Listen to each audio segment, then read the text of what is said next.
आता है और जो सिथिया की चट्टानों से लेकर के बंगाल के मैदानों तक फैला हुआ है।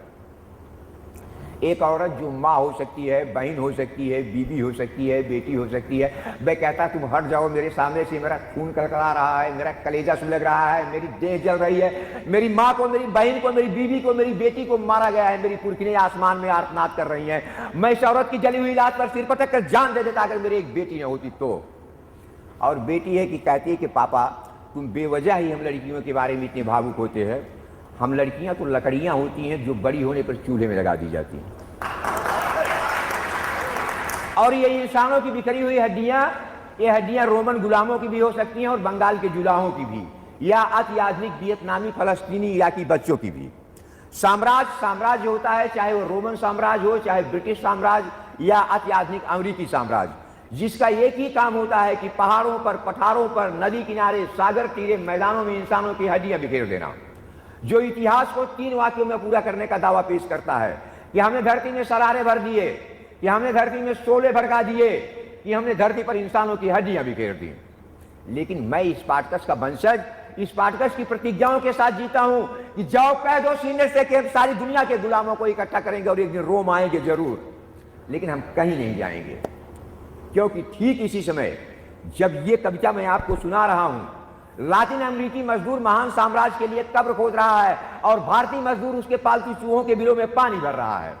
एशिया से लेकर के अफ्रीका तक घृणा की जो आग लगी है वो बुझ नहीं सकती दोस्त, क्योंकि वो आग एक औरत की जली हुई लाश की आग है, वो आग इंसानों की बिखरी हुई हड्डियों की आग है।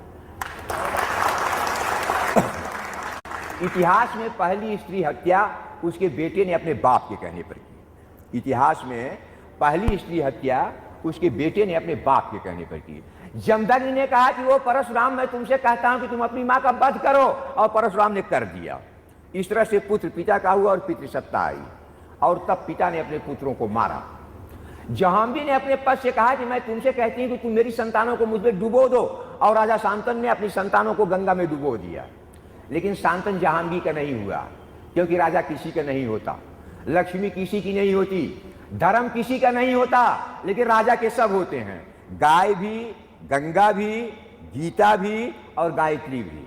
और राजा तो खैर, और ईश्वर तो खैर राजा के घोड़ों को घास ही छीलता रहा। बड़ा नेक था बेचारा ईश्वर, राजा का स्वामी भक्त। लेकिन अफसोस है कि अब नहीं रहा, बहुत दिन हुआ मर गया। और जब मरा तो राजा ने उसे कफन भी नहीं दिया, दफन के लिए उसे 2 गज जमीन भी नहीं दिया। किसी को नहीं पता है कि ईश्वर कहाँ दफनाया गया। खैर ईश्वर मरा अंतोदगत्वा, और उसका मरना ऐतिहासिक सिद्ध हुआ, ऐसा इतिहासकारों का मत है।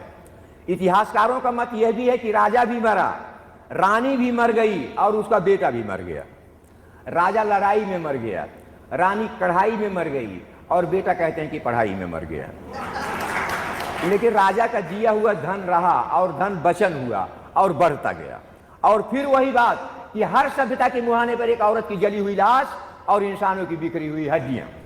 ये लाश जली नहीं है, जलाई गई है। ये हड्डियां बिखरी नहीं है, बिखेरी गई हैं। ये आग लगी नहीं है, लगाई गई है। ये लड़ाई छिड़ी नहीं है, छेड़ी गई है। लेकिन कविता भी लिखी नहीं है, लिखी गई है। और जब कविता लिखी जाती है तो आग भड़क जाती है। मैं कहता हूं तुम मुझको बचाओ मेरे लोगों इस आग से, तुम मुझे इस आग से बचाओ मेरे पूरब के लोगों, जिनके सुंदर खेतों को तलवार की नोकों से जोता गया, जिनकी फसलों को रथों के चक्कों के तले रौंदा गया। तुम पश्चिम के लोगों मुझे बचाओ इस आग से, जिनकी स्त्रियों को बाजारों में बेचा गया, जिनके बच्चों को चिवनियों में झोंका गया। तुम उत्तर के लोगों मुझे बचाओ इस आग से, जिनके पुरखों की पीठ पर पहाड़ लाद कर तोड़ा गया। तुम सुदूर दक्षिण के लोगों मुझे इस आग से बचाओ, जिनकी बस्तियों को दावाग्नि में झोंका गया, जिनकी नाव को अतल जलराशियों में डुबोया गया। तुम वह सारे लोग मिलकर मुझे बचाओ, जिनके खून के गारे से पिरामिड बने, मीनारें बनी, दीवारें बनी। क्योंकि मुझको बचाना उस स्त्री को बचाना है जिसकी लाश मोहनजोदड़ो के तालाब की आखिरी सीढ़ी पर पड़ी है। मुझको बचाना उन इंसानों को बचाना है जिनकी हड्डियां तालाब में बिखरी पड़ी हैं। मुझको बचाना अपने पुरखों को बचाना है, मुझको बचाना अपने बच्चों को बचाना है। तुम मुझे बचाओ, मैं तुम्हारा कवि।